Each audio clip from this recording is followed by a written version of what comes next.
겨울 아침, 한산한 시장 골목, 가게 셔터를 올리던 김분옥 씨는 그날 아들이 몰래 숨기고 있던 진실과 마주하게 됐습니다. 자식의 비밀을 알게 됐을 때 여러분이라면 그냥 모른 척 하시겠습니까? 아니면 끝까지 쫓아가서라도 이유를 밝히시겠습니까? 시장 골목에서 아들을 붙잡는 순간 차가운 바람보다 더 매서운 진실이 터져 나왔습니다. 오늘 이야기를 들으시면서 당신이라면 어떤 선택을 할지 댓글로 꼭 남겨주세요. 겨울 초입에 매서운 바람이 작은 시장 골목을 휩쓸고 지나갑니다. 김분옥은 떨리는 손으로 가게 셔터를 끌어올리며 하루를 시작합니다. 철컹거리는 소리가 적막한 골목에 메아리 칩니다. 60이 넘은 그녀의 손등에는 세월의 흔적이 깊게 패여 있고 거친 손가락 사이로 차가운 바람이 스며듭니다. 가게 안은 어젯밤 추위로 인해 냉기가 가득하고 형광등이 깜빡거리며 불안정하게 켜집니다. 진열장 모서리에는 성에가 살짝 끼어 있고 분옥은 낡은 수건으로 닦아내며 하루를 준비합니다. 오늘은 장이 왜 이렇게 한산한지 모르겠네. 어제도 그랬는데 오늘도 이 모양이야. 아침부터 이렇게 적막하면 오늘도 글렀구나. 그녀의 목소리에는 깊은 체념이 묻어 있습니다. 이웃집 미영이 장바구니를 들고 걸어오며 김분옥의 혼잣말을 듣습니다. 그녀의 얼굴에는 따뜻한 미소가 번지고 코끝이 추위에 빨갛게 물들어 있습니다. 미영은 50대 중반으로 분옥보다는 젊지만 세월의 무게를 어깨에 지고 있는 모습입니다. 그녀의 장바구니에는 몇 개의 비닐봉지가 들어있고 손잡이가 닳아서 실밥이 풀어져 있습니다. 언니, 날이 이렇게 추우니까 다들 안 나온 거 아니에요. 저도 장 보기 싫었는데 냉장고가 텅 비어서 어쩔 수 없이 나왔어요. 집에서 나오기까지 한참을 망설였다니까요. 이런 날씨에 누가 밖에 나와요. 김분옥은 고개를 끄덕이며 가게 안을 정리합니다.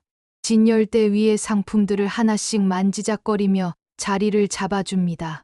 야채들이 어제보다 시들어 보이고 과일들도 광택을 잃은 채 맥없이 놓여 있습니다. 사과 몇 개는 갈색 반점이 생기기 시작했고 배추는 겉잎이 누렇게 변색되어 있습니다. 분옥은 상한 부분을 떼어내며 한숨을 쉽니다. 미영아, 그래도 너는 젊으니까 좋겠다.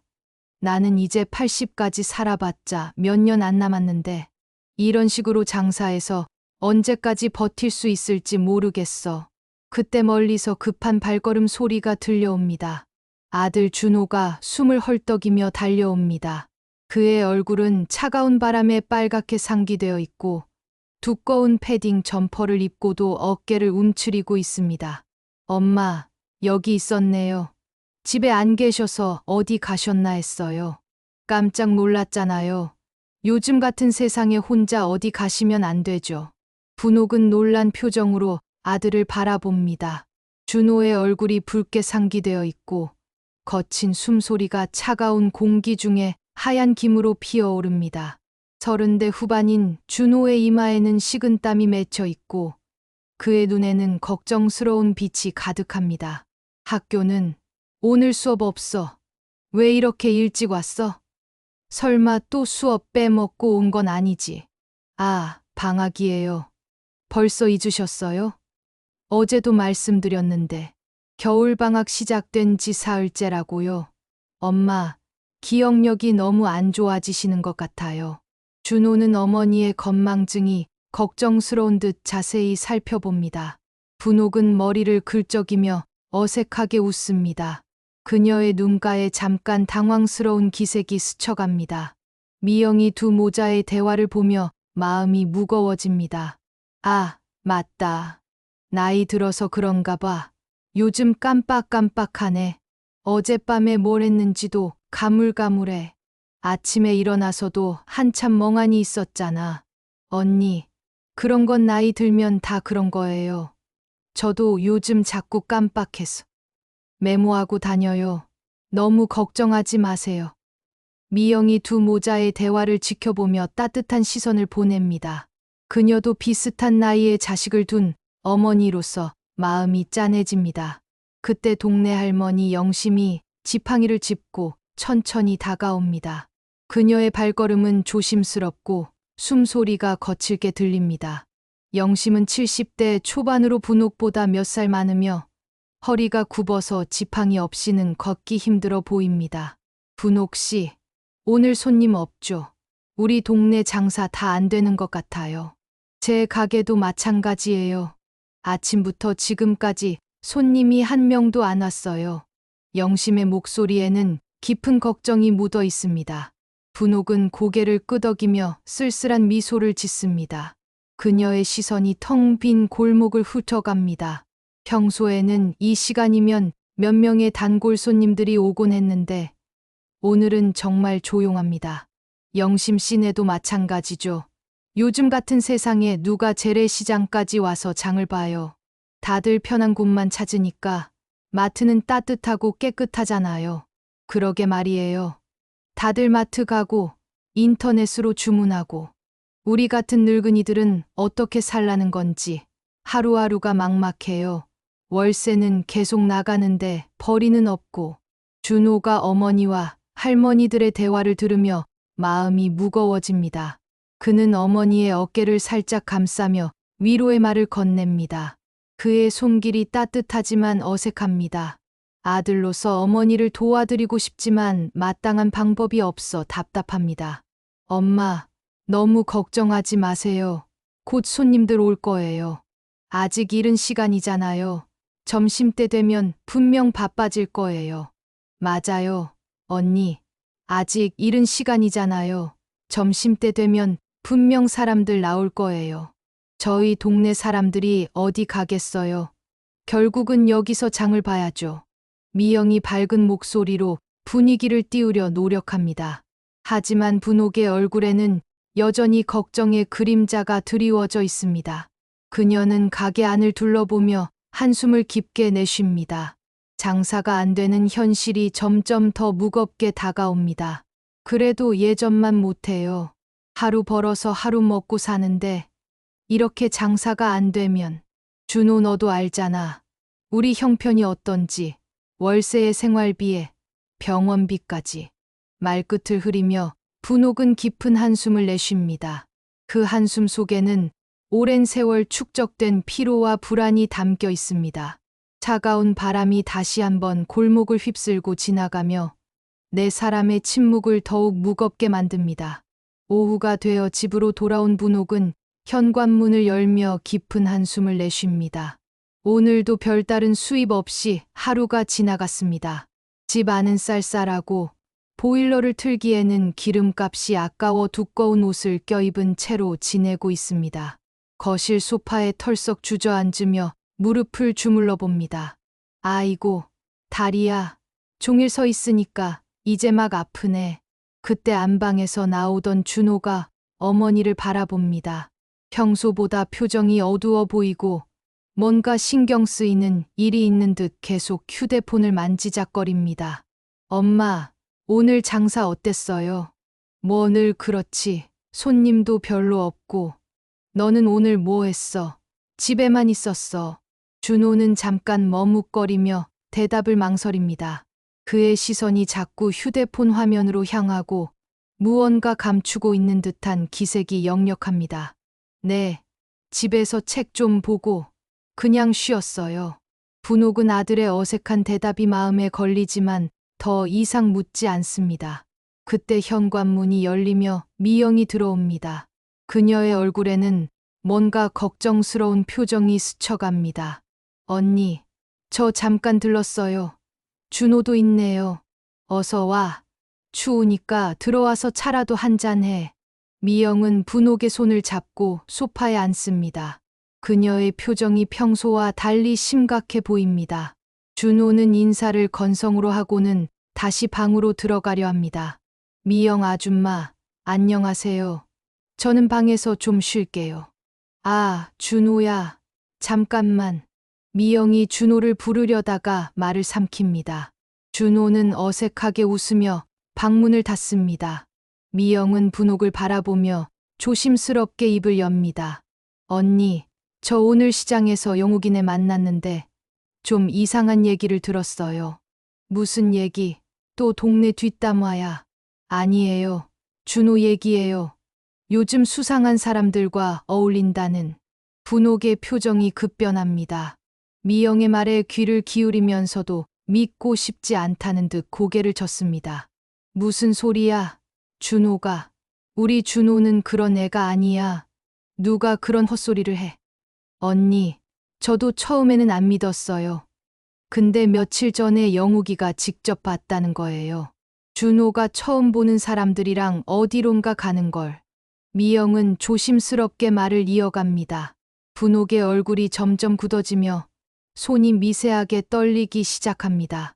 그 사람들이 좀 평범해 보이지 않았다고 하더라고요. 나이도 많고 옷차림도 그렇고.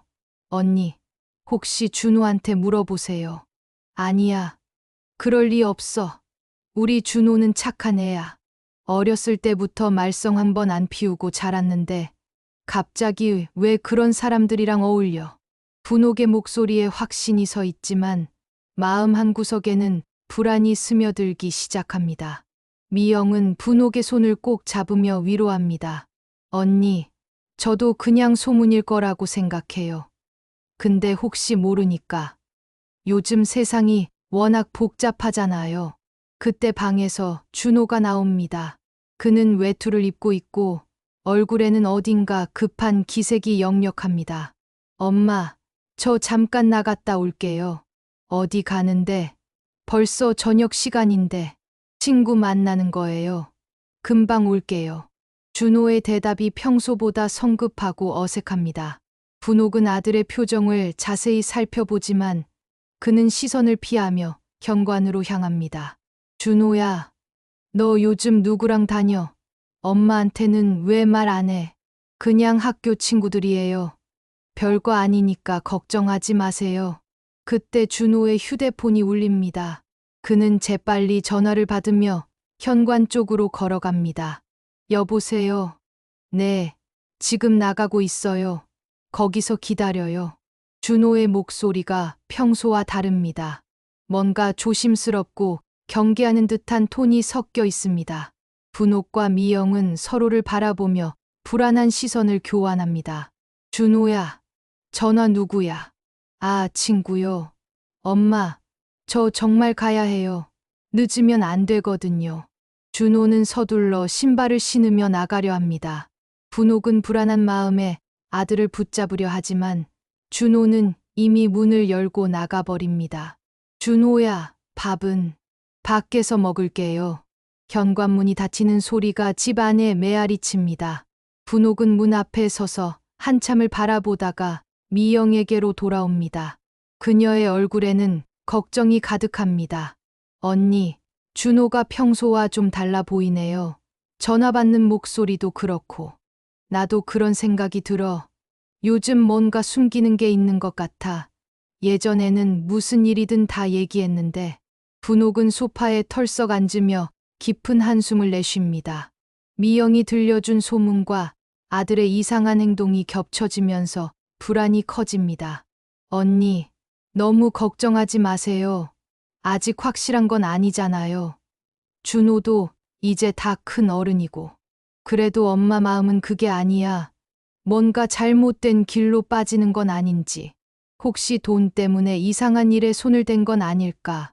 분옥의 목소리가 떨리며 눈가에 눈물이 맺히기 시작합니다.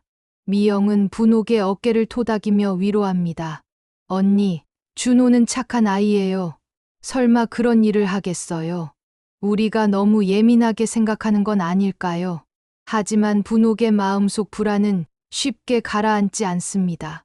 밤이 깊어가도 준호는 돌아오지 않고 분옥은 거실 소파에 앉아 현관문만 바라보며 기다립니다.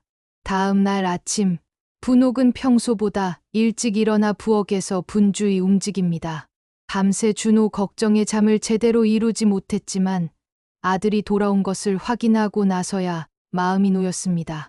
가스레인지 위에서 김치찌개가 보글보글 끓고 있고 김이 모락모락 피어오르며 집 안을 따뜻하게 만듭니다. 준호야, 일어났니? 아침 차려놨으니까 나와서 먹어. 방에서 나온 준호의 얼굴에는 어제와 달리 밝은 기색이 돌고 있습니다. 머리를 긁적이며 하품을 하는 모습이 예전의 평범한 아들 같아 보입니다. 분옥은 그 모습에 안도하며 따뜻한 미소를 짓습니다. 엄마, 일찍 일어나셨네요. 뭔가 좋은 냄새가 나는데 김치찌개 끓였어. 내가 좋아하는 거. 어제 늦게 들어와서 제대로 못 먹었을 것 같아서. 준호는 식탁에 앉으며 어머니가 차려준 아침상을 바라봅니다. 김치찌개, 계란말이, 김에 밥까지 정성스럽게 준비된 상차림을 보며 미안한 마음이 듭니다. 고마워요, 엄마. 요즘 제대로 챙겨드리지도 못했는데. 괜찮아. 엄마가 뭘 그런 걸 바라겠어. 내가 건강하기만 하면 돼. 두 모자가 마주 앉아 식사를 시작합니다. 오랜만에 함께하는 평화로운 아침 식사입니다. 준호는 김치찌개를 한 숟가락 떠서 입에 넣으며 만족스러운 표정을 짓습니다. 역시 엄마 손맛이에요. 밖에서 아무리 맛있는 거 먹어도 집밥만 못해. 그래. 그럼 앞으로 집에서 더 자주 먹어. 엄마가 매일 해줄게. 분옥의 얼굴에 환한 웃음이 번집니다. 어제의 걱정이 모두 기우였나 싶어질 정도로 아들이 예전 같습니다. 그때 현관문 벨이 울립니다. 언니, 저예요. 미영의 목소리가 들려오고 분옥은 반갑게 문을 엽니다. 미영은 손에 호빵 봉지를 들고 들어옵니다. 아침 드시고 계셨네요. 준호도 있고 마침 잘 됐다. 호빵 사왔는데 같이 먹어요. 어머, 호빵까지. 안 그래도 막 차려놨는데 잘 됐네. 미영은 식탁에 앉으며 준호를 반갑게 바라봅니다. 어제의 걱정스러운 표정과 달리 오늘은 밝아 보입니다. 준호야, 오늘은 기분이 좋아 보이네. 어제는 좀 피곤해 보였는데. 네, 오늘은 좀 개운해요. 푹 잤거든요. 그러게, 오늘 우리 준호 얼굴이 완전 달라졌어. 어제는 뭔가 걱정이 많아 보였는데. 세 사람이 함께 앉아 아침 식사를 나눕니다. 김치찌개에 따끈한 호빵까지 더해져 식탁이 더욱 풍성해집니다. 준호는 어머니와 미영 아줌마 사이에서 편안하게 웃으며 이야기를 나눕니다. 미영 아줌마, 요즘 아줌마네 가게는 어때요? 손님 좀 있어요. 우리도 너희 엄마네랑 비슷해. 요즘 재래시장이 다 그렇잖아. 그래도 단골 손님들이 있어서 그나마 버티고 있지. 맞아. 우리도 단골분들 덕분에 살아가는 거야. 그분들 아니면 진작 문 닫았을 거야. 분옥은 아들과 함께하는 평범한 아침이 너무 소중하게 느껴집니다. 어제의 불안했던 마음이 거짓말처럼 사라지고 따뜻한 행복감이 밀려옵니다. 엄마, 저도 빨리 취직해서 도와드릴게요. 이렇게 고생만 시켜드리면 안 되죠. 무슨 소리야. 내가 건강하고 바르게만 살면 그게 최고야. 엄마는 돈 같은 거 바라지 않아. 그때 준호의 휴대폰에서 메시지 알림음이 울립니다. 준호는 자연스럽게 휴대폰을 확인하는데 화면을 보는 순간 그의 표정이 급격히 변합니다. 웃고 있던 얼굴이 굳어지고 눈빛이 불안해집니다. 아, 잠깐만요. 준호는 휴대폰을 들고 화장실로 향합니다. 분옥과 미영은 갑작스러운 분위기 변화에 당황스러워합니다. 준호가 갑자기 왜 그러지? 글쎄, 뭔가 급한 일이 있나 봐. 화장실에서 준호의 낮은 목소리가 들려옵니다. 정확한 내용은 들리지 않지만 뭔가 심각한 대화를 나누고 있는 것 같습니다. 분옥은 불안한 마음에 화장실 문 쪽을 자꾸 바라봅니다. 언니, 혹시... 아니야. 그냥 친구 전화일 거야. 하지만 분옥의 목소리에는 확신이 없습니다. 몇 분 후 준호가 화장실에서 나오는데 그의 얼굴은 완전히 다른 사람이 되어 있습니다. 아까까지의 밝은 표정은 온데간데 없고 심각하고 초조한 기색이 역력합니다. 엄마, 저 급한 일이 생겨서 나가야 할 것 같아요. 뭔데? 아침도 다 못 먹었는데. 친구가 급하다고 해서. 죄송해요. 나중에 집에서 마저 먹을게요. 준호는 서둘러 자리에서 일어나며 외투를 찾습니다.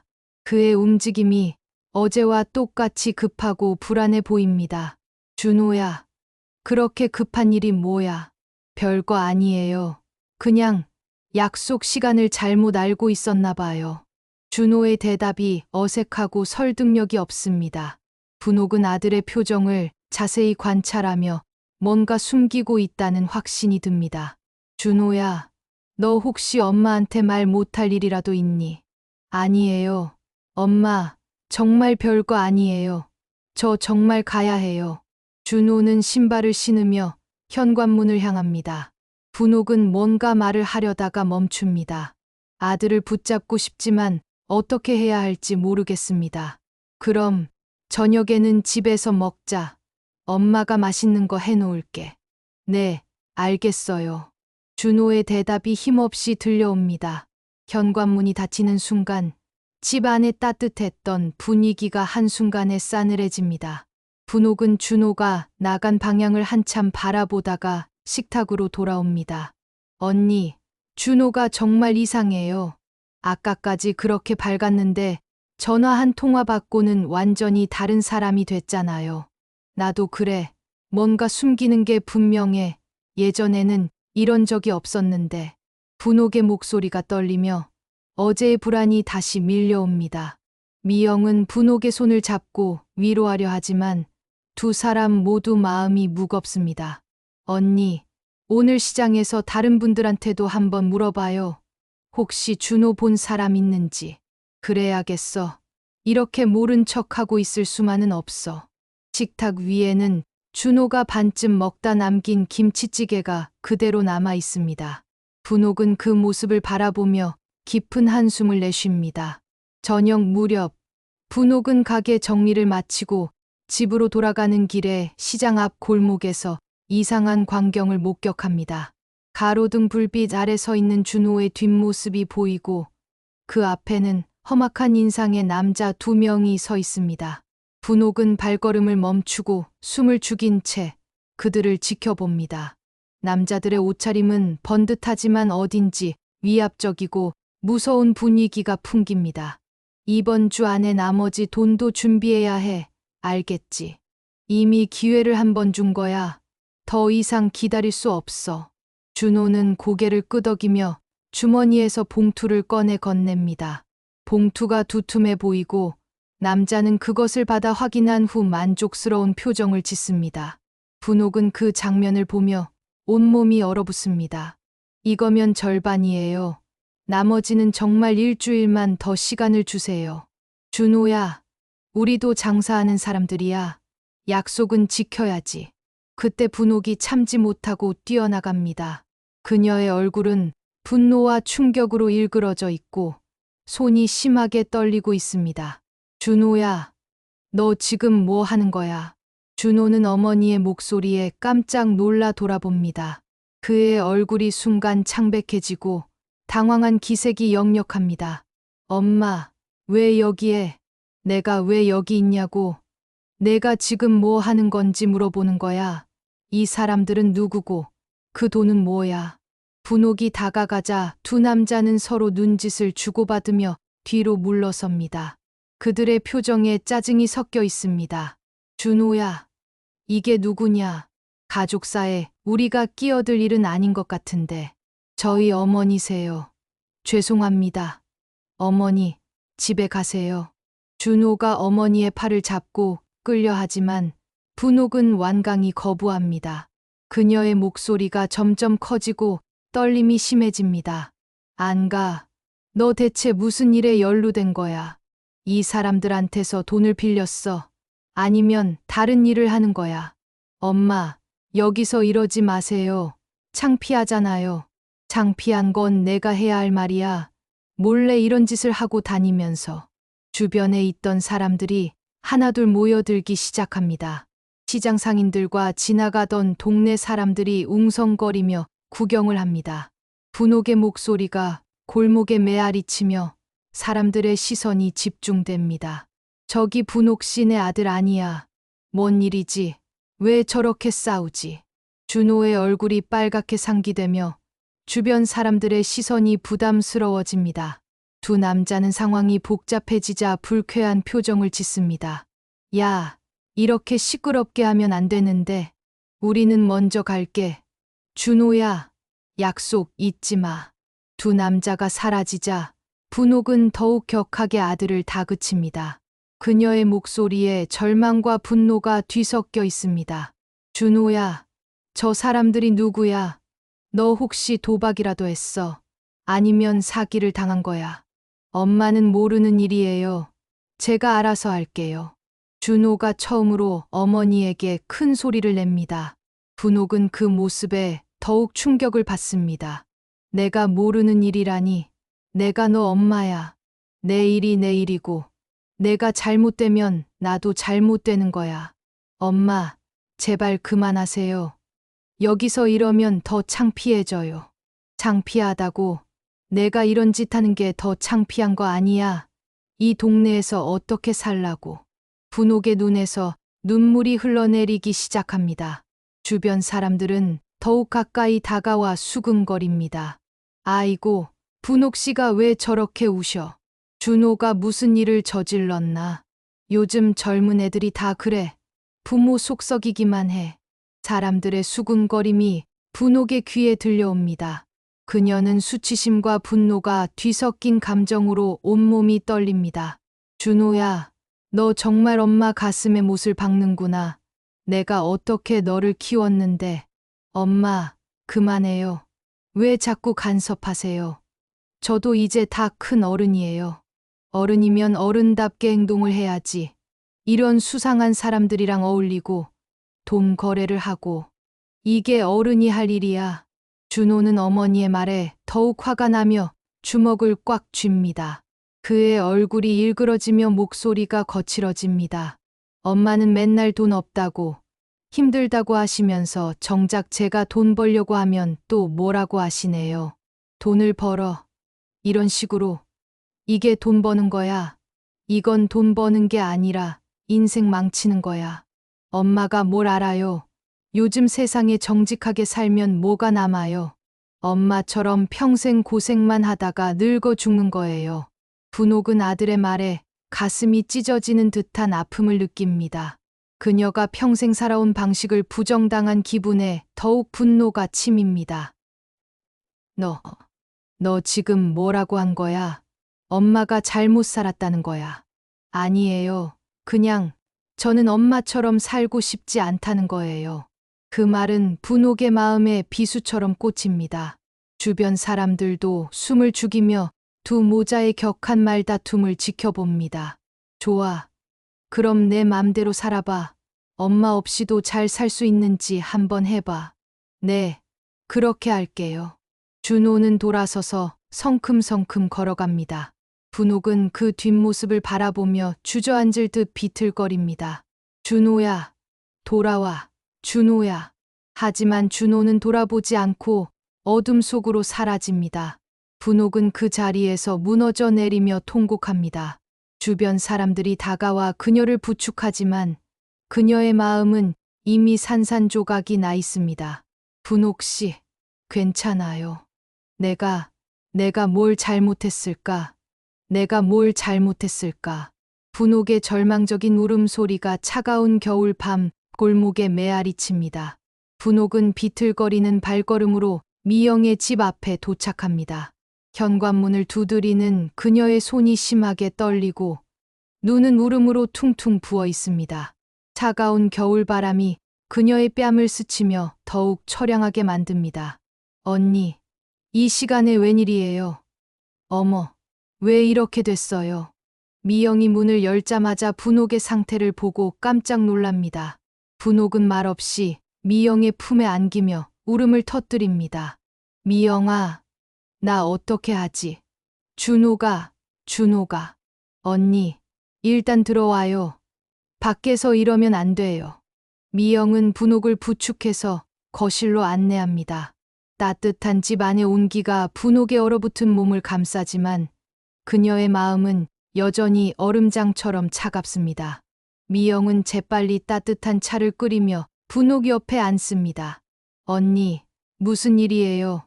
준호한테 무슨 일이 있었어요?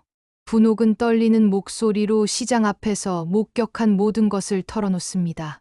준호가 수상한 남자들과 돈을 주고받는 모습, 그들 사이에 오간 위협적인 대화, 그리고 아들과의 격한 말다툼까지.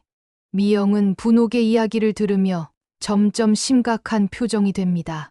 미영아, 내가 뭘 잘못했을까? 준호가 나한테 그렇게 말한 적이 없었는데 엄마처럼 살고 싶지 않다고. 언니, 준호가 지금 힘든 상황에 있는 거예요. 평소 마음이 아니라 그런 말을 한 거고요. 미영이 분옥의 손을 꼭 잡으며 위로합니다. 분옥의 손은 차갑고 계속 떨리고 있습니다. 그런데 그 남자들이 누굴까? 준호가 왜 그런 사람들과 엮인 걸까? 혹시 도박을 한 건 아닐까? 언니, 일단 진정하세요. 우리가 정확히 알아봐야 해요. 추측만으로는 안 되잖아요. 미영은 찬장에서 꿀차를 타서 분옥에게 건넵니다. 분옥은 떨리는 손으로 찻잔을 받아들고 한 모금 마시며 마음을 진정시키려 노력합니다. 언니, 우리 둘이 힘을 합쳐서 알아봐요. 혼자서는 할 수 없는 일이에요. 고마워, 미영아. 내가 아니면 나 혼자 어떻게 해. 정말 막막해. 무슨 소리예요? 우리가 언제부터 친구인데. 준호도 제가 키우는 걸 본 아이잖아요. 두 사람은 서로의 손을 맞잡고 의지합니다. 미영의 따뜻한 위로가 분옥의 얼어붙은 마음을 조금씩 녹여줍니다. 언니, 내일부터 동네 사람들한테 자세히 물어봐요. 누군가는 더 많이 알고 있을 거예요. 그래야겠어. 이대로 모른 척할 수는 없어. 준호가 더 큰 일에 휘말리기 전에 막아야 해.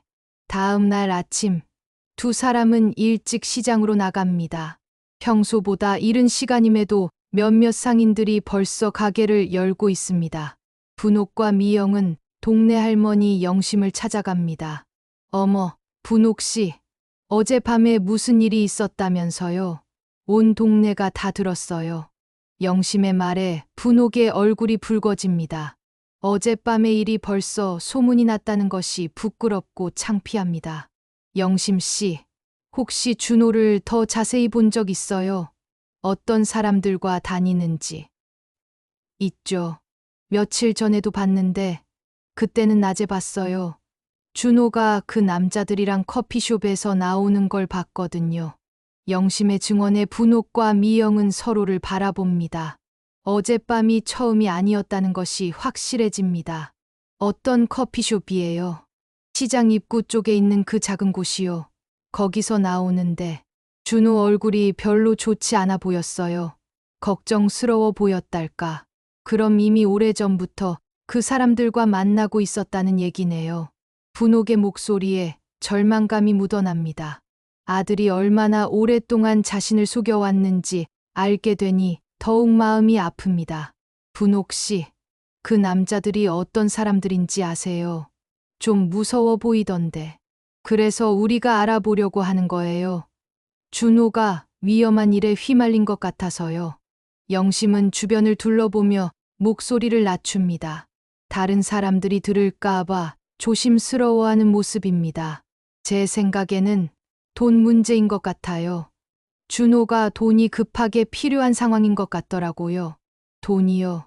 우리 집 형편을 아는데 무슨 돈이 그렇게 급해서.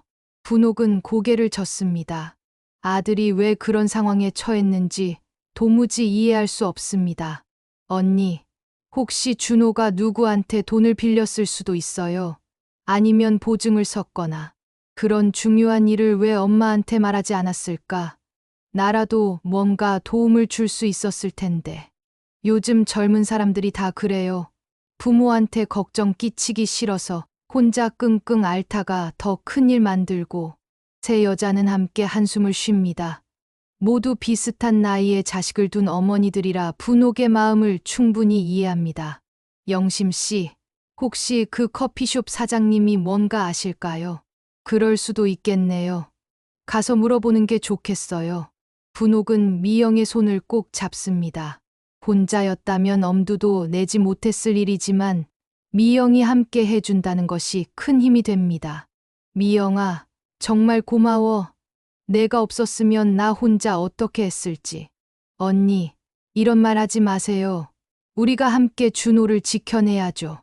그래, 포기할 수 없어. 준호가 아무리 밉고 화가 나도 내 아들이야. 엄마가 지켜줘야 해. 분옥의 목소리에 결연한 의지가 담겨 있습니다. 어제의 절망감에서 벗어나 아들을 구하겠다는 의지를 다잡습니다. 맞아요. 우리가 진실을 알아내야 해요. 그래야 준호를 도울 수 있어요. 두 사람은 서로를 바라보며 고개를 끄덕입니다. 이제 그들의 진짜 싸움이 시작됩니다. 밤 늦은 시간, 분옥과 미영은 시장 근처 골목에 숨어서 준호를 기다리고 있습니다. 차가운 겨울바람이 두 사람의 몸을 스치며 지나가지만 그들은 꼼짝하지 않고 자리를 지키고 있습니다.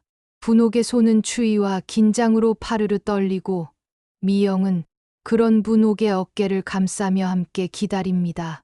언니, 너무 춥지 않아요? 조금 더 안쪽으로 들어가요. 아니야, 여기서 잘 보여. 준호가 오면 놓칠 수도 있어. 두 사람의 시선은 골목 입구에 고정되어 있습니다. 가로등 불빛이 희미하게 비추는 골목은 을씨년스럽고 무서워 보입니다. 그때 멀리서 발걸음 소리가 들려옵니다. 저기, 준호 아닌가요? 분옥이 눈을 찡그리며 자세히 바라봅니다. 어둠 속에서 준호의 실루엣이 나타나고 그 뒤로 익숙한 두 남자의 모습도 보입니다. 분옥의 심장이 빠르게 뛰기 시작합니다. 맞아, 준호야. 저 남자들도 어제 봤던 세 사람이 골목 깊숙한 곳으로 사라지자 분옥과 미영은 조심스럽게 뒤를 따릅니다. 발소리가 나지 않도록 천천히 걸으며 벽에 바짝 붙어서 움직입니다. 준호야, 우리 참을성도 한계가 있어. 이번 주가 마지막이라고 했잖아. 약속을 어기면 어떻게 되는지 알고 있을 텐데. 준호의 목소리가 떨리며 들려옵니다. 그의 얼굴은 창백하고 온몸이 긴장으로 굳어 있습니다. 정말 조금만 더 시간을 주세요. 제가 알아보고 있는 곳이 있어요. 거기서. 돈을 빌릴 수 있을 것 같아서. 그런 말은 지난번에도 들었어. 더 이상 말로만 하면 안 돼.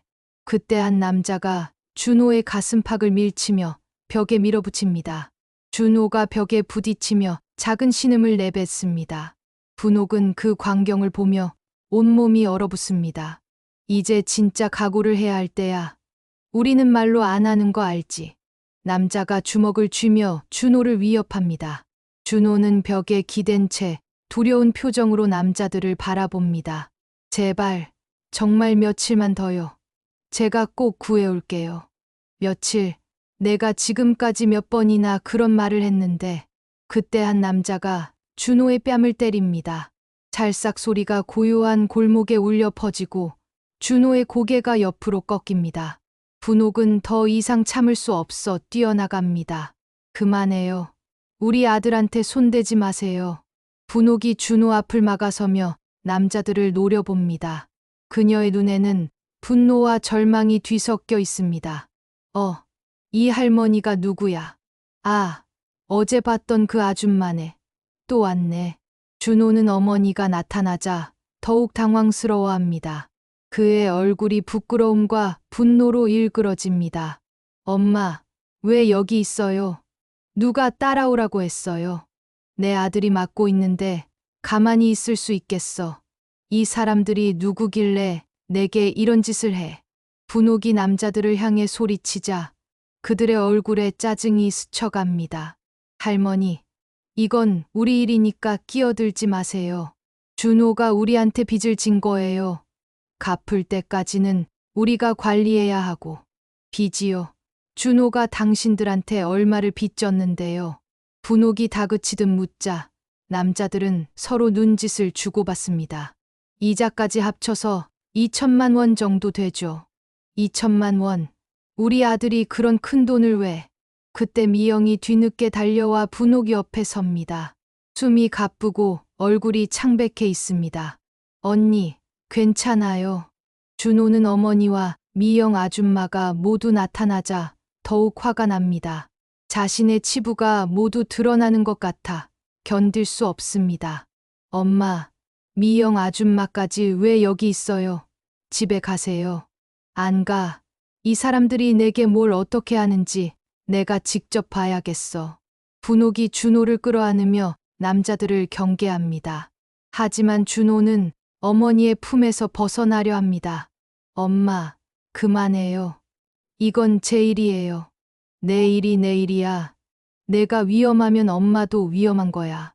이렇게 시끄럽게 하면 안 되는데, 우리는 조용히 해결하고 싶었는데, 남자들이 불쾌한 표정을 지으며 뒤로 물러섭니다.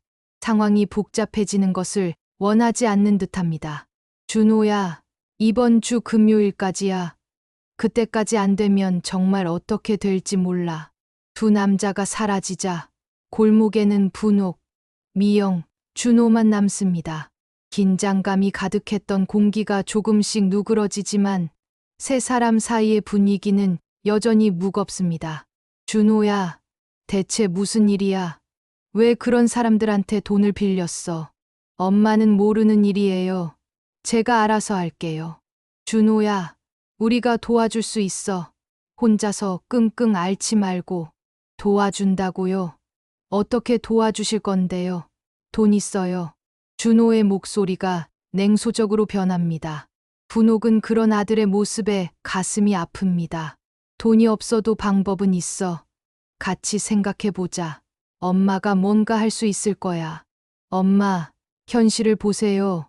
엄마가 하루 벌어서 얼마나 돼요? 2천만 원을 어떻게 마련해요?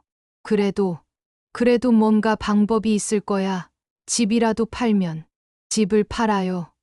그럼 우리는 어디서 살아요? 엄마, 그런 말 하지 마세요. 준호의 말에 절망감이 묻어 있습니다. 분옥은 아들의 표정을 보며 가슴이 미어집니다. 준호야, 일단 진정하자. 우리가 함께 방법을 찾아보면.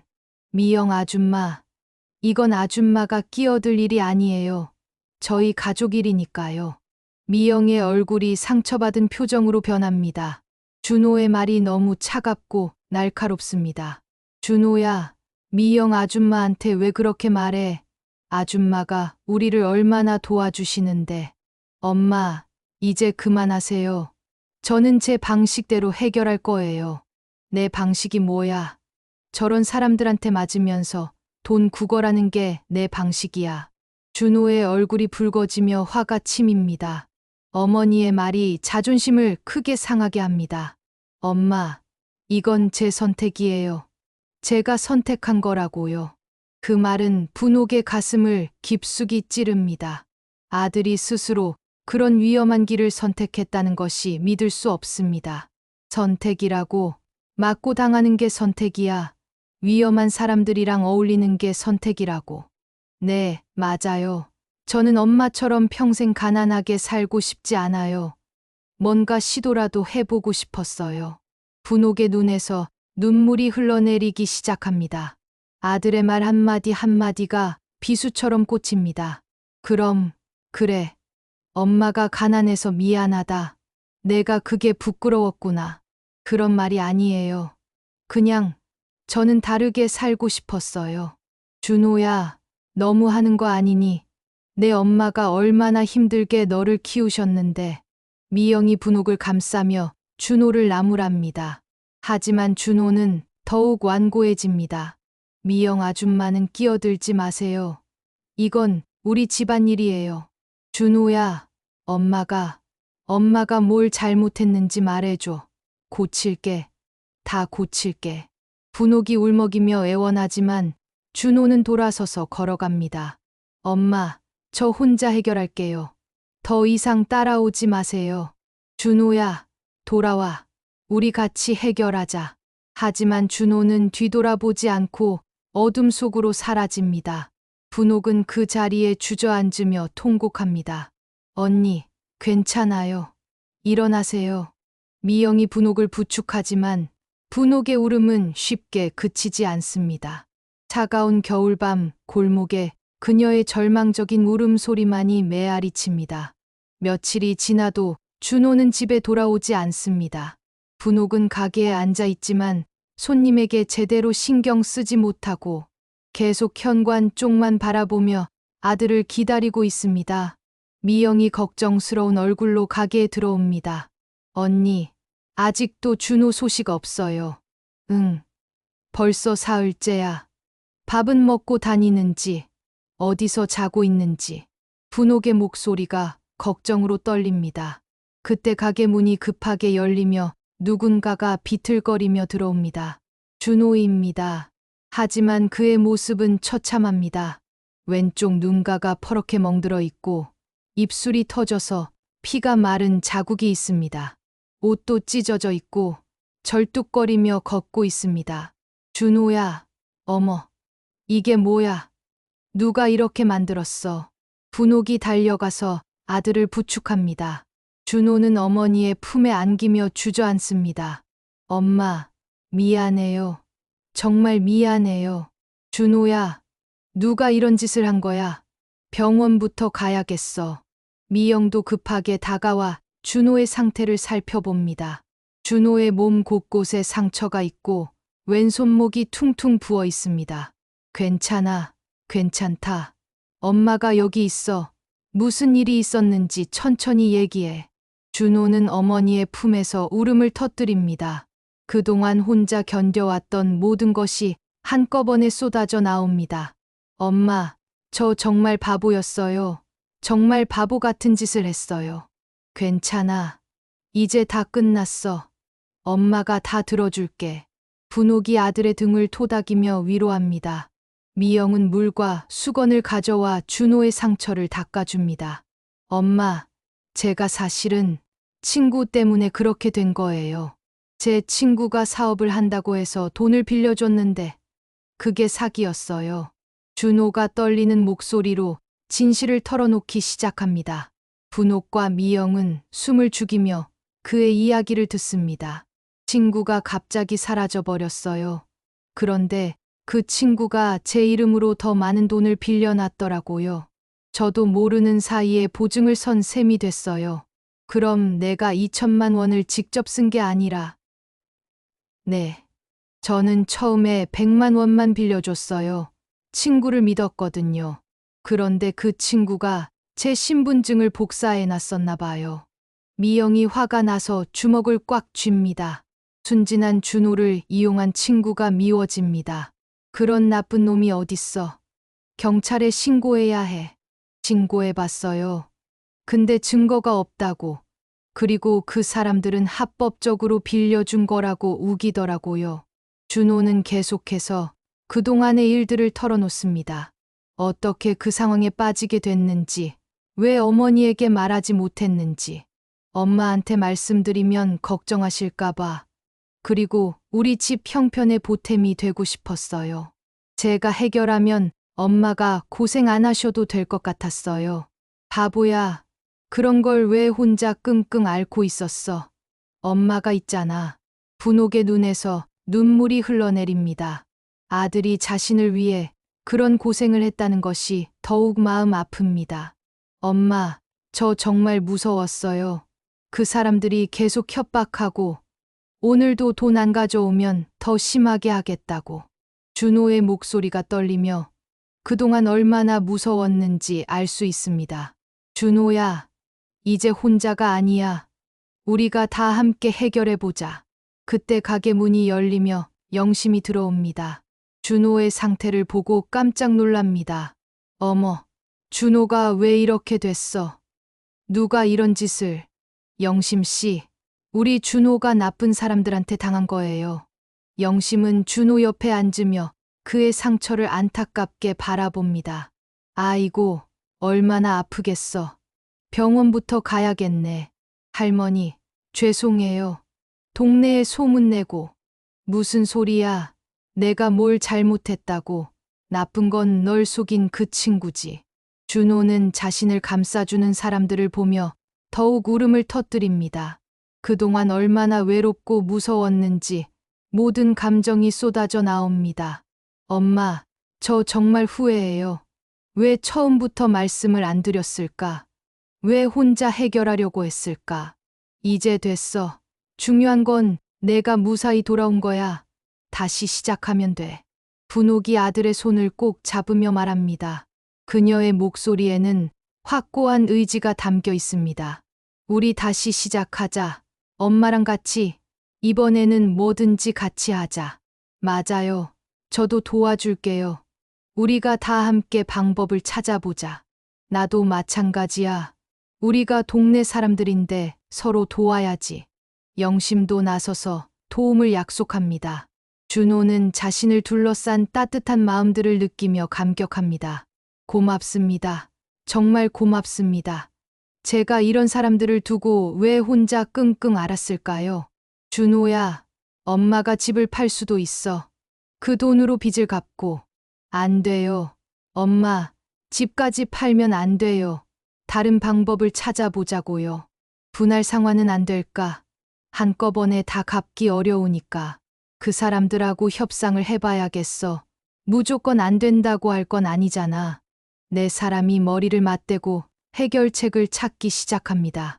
혼자였다면 절망적이었을 상황이지만 함께라면 뭔가 방법이 있을 것 같습니다. 엄마, 미안해요.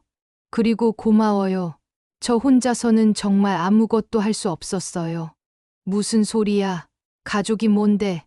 가족은 함께 이겨내는 거야. 분옥이 아들을 꼭 안아줍니다. 준호도 어머니를 꼭 끌어안으며 그동안의 모든 걱정과 두려움을 털어냅니다. 준호야, 이제 정말 끝이야. 우리가 다 함께 해결할 거야. 미영과 영심도 두 모자를 감싸며 따뜻한 위로를 보냅니다.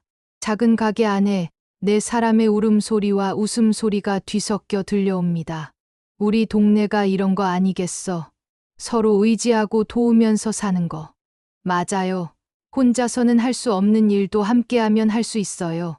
준호는 자신을 둘러싼 사람들의 따뜻함을 느끼며 새로운 희망을 품습니다. 비록 해결해야 할 문제가 남아있지만 이제는 혼자가 아닙니다. 저도 이제 진짜 어른이 되겠어요. 엄마 걱정 끼치지 않고 책임감 있게 살겠어요. 그래, 우리 다시 시작하자. 이번에는 정말로. 차가운 겨울이지만 작은 가게 안은 따뜻한 사랑으로 가득합니다. 서로를 부둥켜 안은 네 사람의 모습에서 진정한 가족의 의미를 찾을 수 있습니다. 며칠이 지난 후 겨울 햇살이 따스하게 비추는 시장 골목에 다시 생기가 돌아옵니다. 분옥은 가게 앞에서 물건을 정리하며 작은 콧노래를 흥얼거립니다. 그녀의 얼굴에는 오랜만에 평온한 미소가 번지고 있습니다. 지난 며칠 동안의 고비를 넘기고 나니 모든 것이 새롭게 보입니다.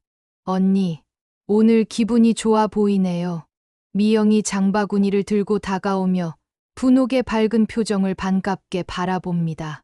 분옥은 고개를 끄덕이며 환한 웃음을 짓습니다. 그래, 마음이 한결 가벼워졌어.